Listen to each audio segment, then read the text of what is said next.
Welcome to Backstory with Joan Goldstein. I'm Joan Goldstein. Our focus and our topic for today is about health and healing. And I have three very interesting guests who are very much involved with just that subject. Since it's the beginning of 2011, it's early in the year, everybody's thinking about how to be healthy, wealthy, well, let's not go there. How to be healthy and also slender if humanly possible. Okay, my guests today start with Kate Gilprin, all the way on my right. Kate is a physician.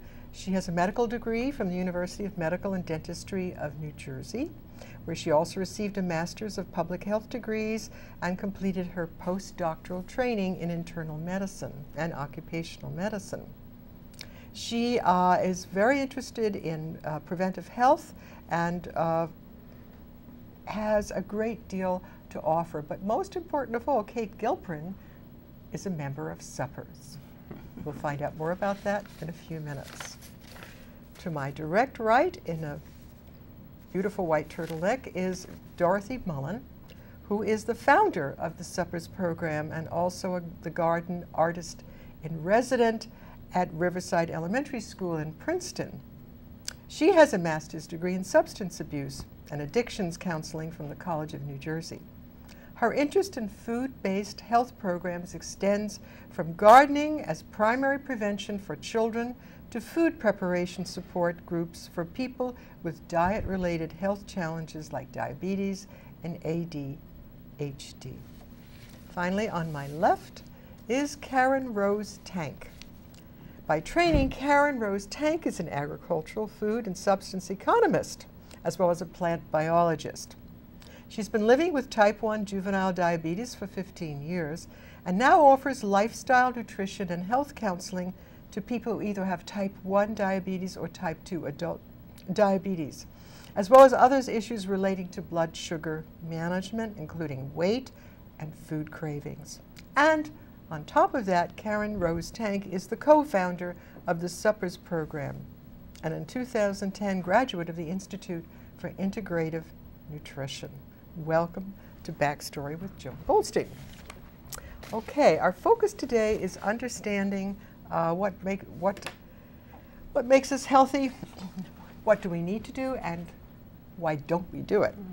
One thing I brought on to our table today is an article I found in the New York Times, not in the science page, but in the business page, talking about the weight loss giants in America, such as Weight Watchers, and how they usually use celebrities as role models to get people to be interested in losing weight.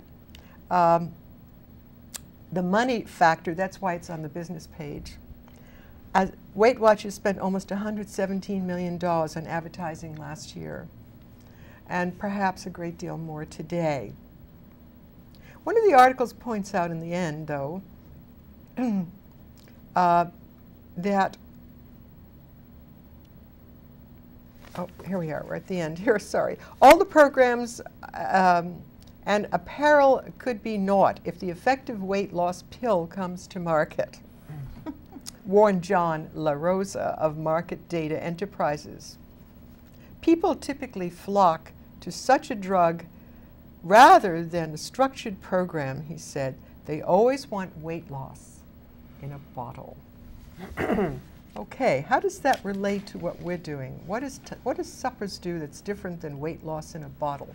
And what is the focus of Suppers that's different? I guess I'll start.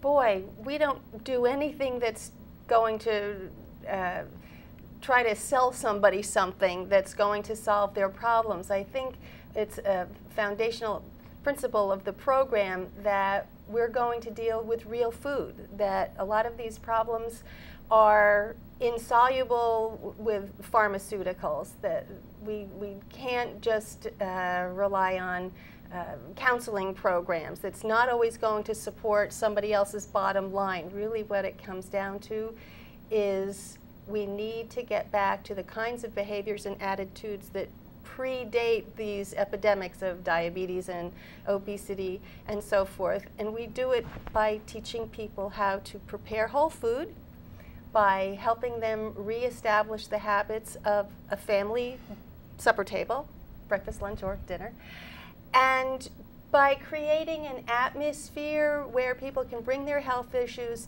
to the table regardless of how vulnerable they feel, knowing that they will not be judged while they're doing really experiments. We do a lot of experiments with whole foods to see which are the ones that help us accomplish our reduction of insulin dependence or our reduction of use of medication to reverse the type 2 diabetes or calm down the children who are all sugared up and have the ADHD, or whatever it is. If it's a food or diet related problem, we deal with the issue in a very friendly context at the tables of suppers. Mm-hmm. Can anybody describe the actual scene? We're here at suppers. What's going on? What happens? Because most people think that it's about giving advice. Do this and don't do that. And that's not what you guys do, is it? Well, I'd love to answer that. Please. Okay. Because what I find so different about suppers and so exciting is that it's not like watching Food Network on TV. It's not entertainment that you watch. Even going to a cooking demo where you're sitting in the audience and somebody else is preparing, that's not what we do. Suppers is very hands-on. We empower you. We put the knife in your hand and say, this is kale. Somebody who said, I've seen kale in the stores a million times. I had no idea it could be from Mars. I don't know what to do with it. And we know that kale is one of the best green vegetables. It's loaded with nutrients and antioxidants and things like that.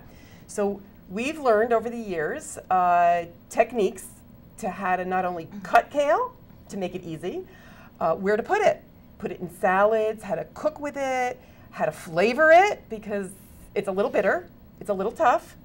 And we put that knife in somebody's hand and empower them to chop, empower them to put it in a pot and stir, and then they say, wow, I can do this. I can go to the store, I can buy kale, I can bring it home, and I know how to make it and serve it to my family so that they're gonna love it. Where that's very different than just watching or reading a recipe online or watching a video. It's the tactile experience. And so many people, because we didn't grow up with kale, we sort of lost that with the generations, with our mothers, we were talking in the car before we got here, didn't learn to cook like that. I mean, our mothers were mothers of the 50s, right? So everything was about convenience, and they sort of shunned what their mothers did. So as Dorothy always refers to, we need to bring back the knowledge from the grandmothers and learn to cook like them. My mother was a health nutrition cook. Oh, are you special? Yes, wow. yes. I have wonderful stories to share about my mother. I told Dora the other day that my mother discovered somewhere, she took a nutrition course, and she discovered that beet tops, the greens, were very healthy. She starts giving it to us little kids, it didn't exactly please us. And we said, we don't like the taste of this. And she said, it's healthy. In other words, it's not that it's delicious, it's healthy. And we're supposed to say, oh, okay, Mom, we'll eat it. But we did. Kate, you're a recent member of Suppers, aren't you? Yeah, I just joined a couple months ago, and the reason I joined is this year I turned 60, and I decided by the time I turned 61 I want to weigh a lot less and be able to cook much more interesting meals for myself and my husband. And so Karen and I have been friends for years, and she told me about this group, the lunch suppers, and so I was absolutely amazed. The first time I went, it just happened that Dora and Karen were making their turkey chili, or what they call their breakfast chili recipe, which is just such an empowering recipe. First of all, it's very flexible. Secondly, it's really tasty. It was just such a wonderful experience for me to see. Well, first of all, it was a group of, I guess there were 7 women who were cooking together, which was fun in itself, really neat people, and using ingredients that I didn't previously have a lot of comfort level with. And the next week, for instance, we were making a dish that included butternut squash. And so I remember saying to Dor, I have been so intimidated, I wouldn't dream of cutting up a butternut squash. The last time I tried, I almost cut my finger. Right, I've had that problem too. And then just to be told, well, you know, you can actually get it already cut up in McCaffrey's, and actually you can get it cut up organic butternut squash if you want to. And that was just, it's just been, each week I've learned something that for me has been a discovery, and very empowering and freeing, and just, you know, to be using vegetables that, as Karen said, I could have walked by them as if they were vegetables from Mars, celeriac, fennel, daikon, yeah, and you know, and now to want to realize how delicious these things can be. But what I would have to say is, unlike your mom, whom I'm sure you love very much, Dor and Karen have actually found a way to make these things incredibly delicious. Oh. And I'm sure she can tell you some of her secrets. I know, actually, to my mother's memory, I must say, my mother was an incredible cook. My grandfather was from Romania, and he had a restaurant here in New York. My mother cooked with garlic, with ginger. She was an amazingly good cook. It's just that beet tops were over the top for us little kids, you know. My brother rebelled by being a junk food freak as an adult, and but I stuck pretty much in that direction. Maybe we should describe, because you mentioned suppers, lunch, and dinner. Why did you pick the word suppers rather than dinners or lunches? What was the reasoning behind that? It just so happened that while I was in the degree program, the head of the department was the addictions expert, and I was complaining to him about everything that was wrong with the entire field of counseling psychology and the 12-step programs and all of the services that we have that leave the physical body out of the recovery equation. And it's the same issue that particularly diabetics have, and anybody that has a diet-related problem. There are very few places where you can go that really bring it down to teaching you how to cook the kinds of food you need to eat in order to deal with the problems. And I just said to him, what we need is suppers for sobriety. And out of that conversation then came the concept, and eventually a master's thesis, and then the program design, and that's where it started. Right, but the word, because of the alliteration. Yeah, of course. Suppers for sobriety. Yeah, that always sticks, you know. But also, suppers has a different connotation, doesn't it, than dinner or lunch? I mean, what do you, when you think of suppers, what do you, don't you think of, I do, I think of people sitting around the table, very comfortable together, connected to each other, something less formal than a dinner. You know, my brother made up a word when he was a kid for a combination of lunch and suppers. He called it luppers. You know, and there's concepts that people actually sometimes confuse us with called like supper clubs. Yes. Oh, right. Yes, they want dancers to be. Right, or private clubs. Yes, and right. One thing about the suppers programs, that's what we are. We're the suppers programs. And within that, there's little groups for suppers for sobriety. The group I'm involved in is suppers for stable blood sugar, so for people with diabetes to even out our blood sugars. Where was I going with this? Suppers. Well, all the different groups, subgroups that have been right. Lunch and Okay, dinner that we're not a private club at all. In fact, Right. we're an all-volunteer organization. Nobody, right, free to users. free to users, so there's no fee to join. The only cost is the cost of the groceries that Dor or whoever is facilitating the meeting has gone out to purchase, and that usually comes to $10 or less than $10 a meal for like a 3-course meal. With a main dish, usually there's a nice protein dish of some sort, and there's always like a raw slaw salad vegetable, and then there could be another raw vegetable or a cooked vegetable, roasted, depending on the season. We would have a lot more raw things in the summertime when we're pulling things out of the garden. So I think people start getting the picture. Can you visualize this? Visualize all these wonderful vegetables and foods. And I admit that I am a suppers connector. What is the word? I'm not sure what to say. Advocate? Participant. Participant. I'm a suppers participant. I started, what, over a year ago, year and a half ago, about the same time I started this TV show. Oh. And I walked in the first time, and it was indoors home, and there's everybody buzzing around in this kitchen, and they're making things, and everything smells so wonderful, all the herbs and all the wonderful aromas. Especially last week, there was a lot of Indian spices, and that was just amazing. And then we're all, first of all, you're all cooking together. So this already it's participatory. And then someone helps set the table. We sit down at a table. There's no plastic anywhere. Real dishes, real glasses, real everything. And then we also sort of grab each other's hands. And what do we say? We say some kind of a welcome, what is it? Let gratitude fill me, yes. Family and friendship sustain me, and respect for my body, mind, and spirit guide my choices. Yes, you start out with that, and each time, sometimes it's different people. I meet different people there with different stories, and then there are the other ones who've been there all along than I've been there, and I get astounded to see the changes when they come in. They not only look slimmer, but they also look healthier, more vibrant. And it has to be that, because it's a learning experience. You can't just do it when you go to suppers. You have to take it home now and apply it. And so people learn to cook.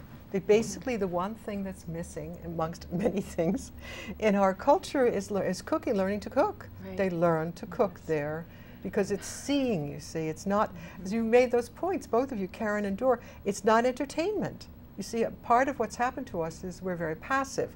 We want to be entertained. But we don't participate. We don't get involved. And it's really getting involved that you need to do, because that's what food is all about. Right. Learn by doing. Learn by doing. And it is fun, though. It's fun. Oh, yes. We have a It's good lots of fun. time. Right. Yeah, for me, it's like a vacation compared to my having to do this kind of work or that kind of work. I go there, and I'm going to have a nice time.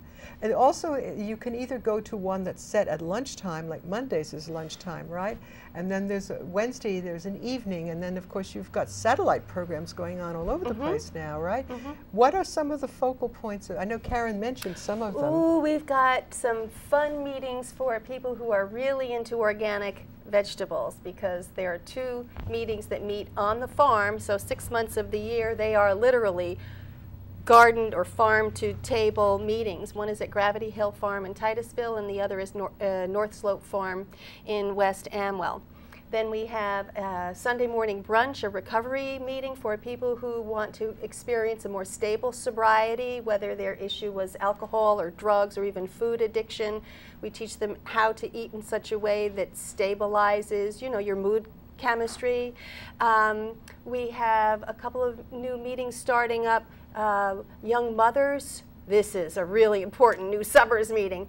Young mothers who want to know, how do I get my children to eat this stuff? I know what we're all supposed to be eating.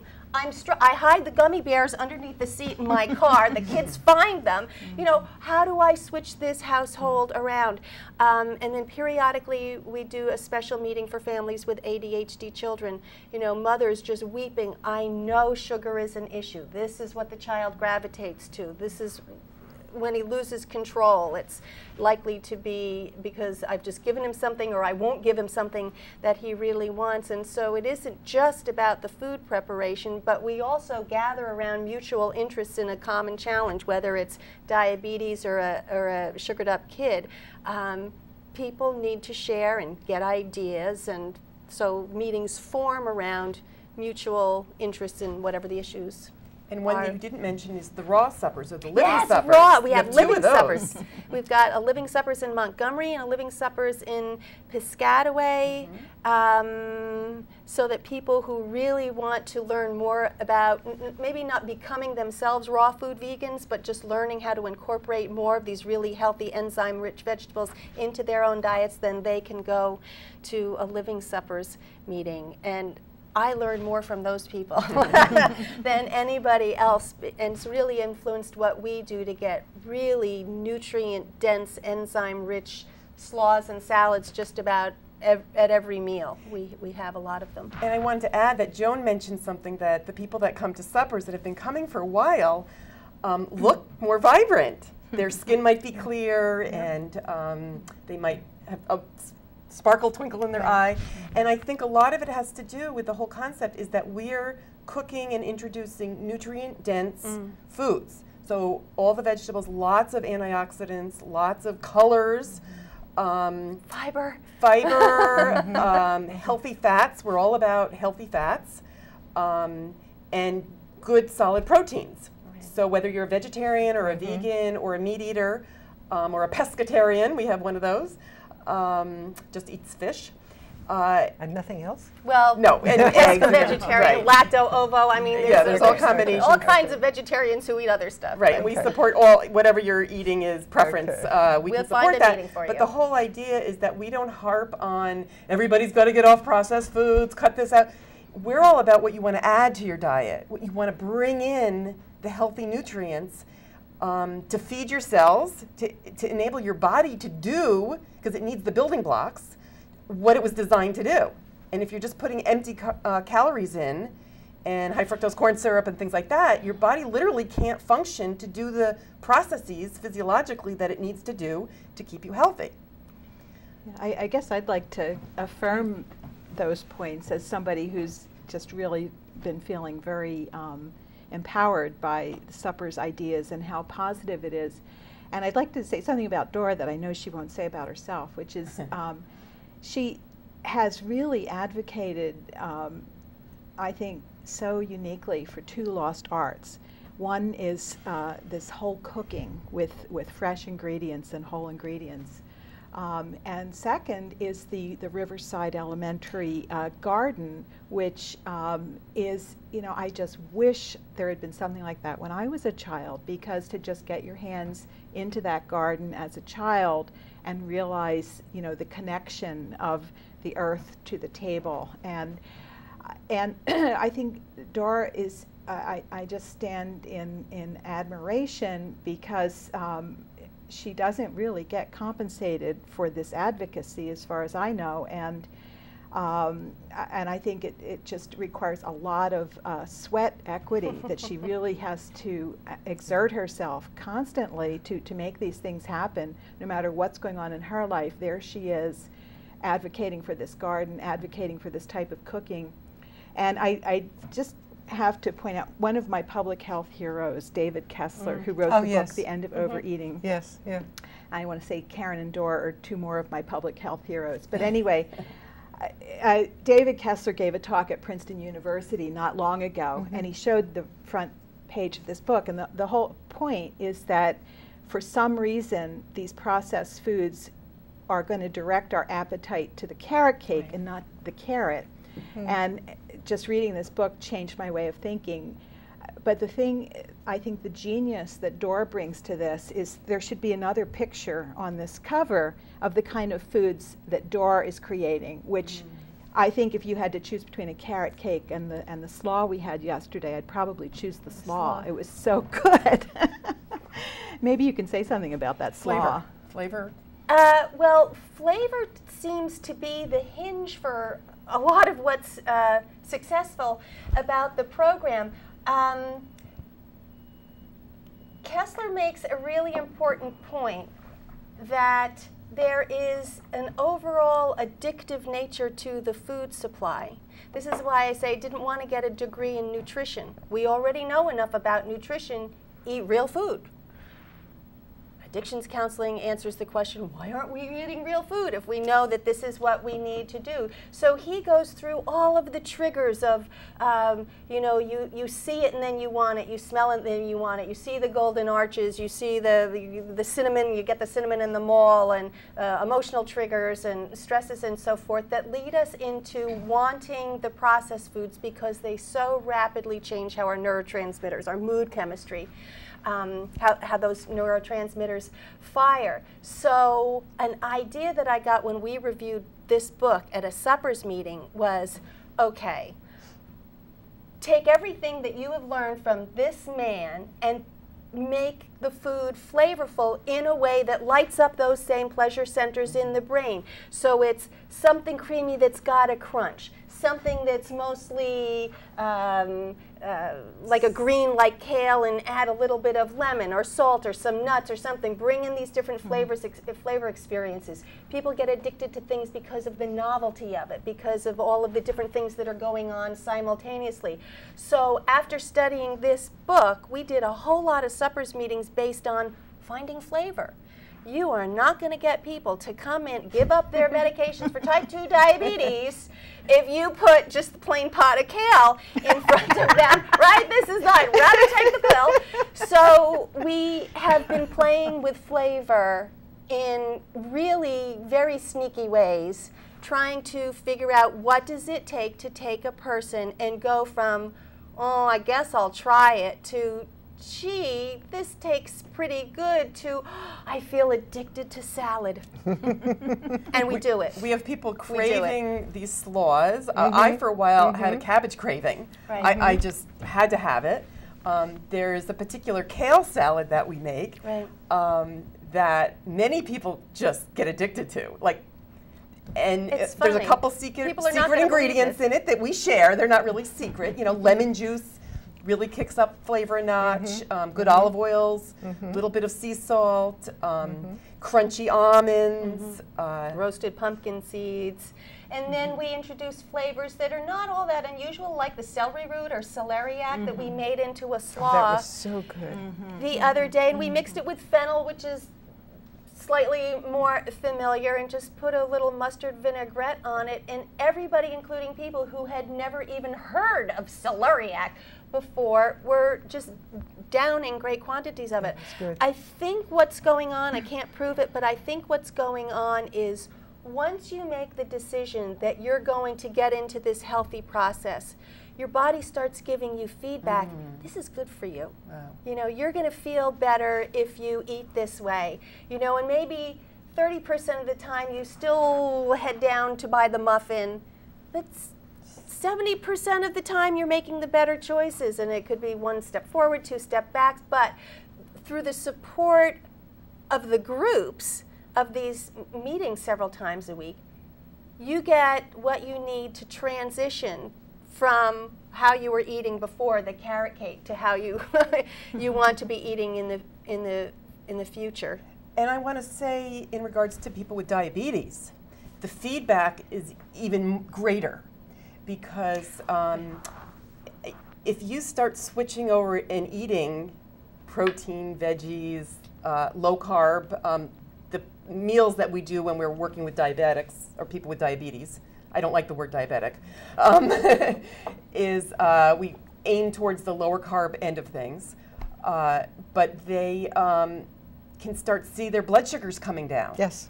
And we have normalized the process of testing our blood sugar. We pull out meters, blood sugar meters at the meeting, and anybody who maybe has never tested before gets a chance to see what their blood sugar is.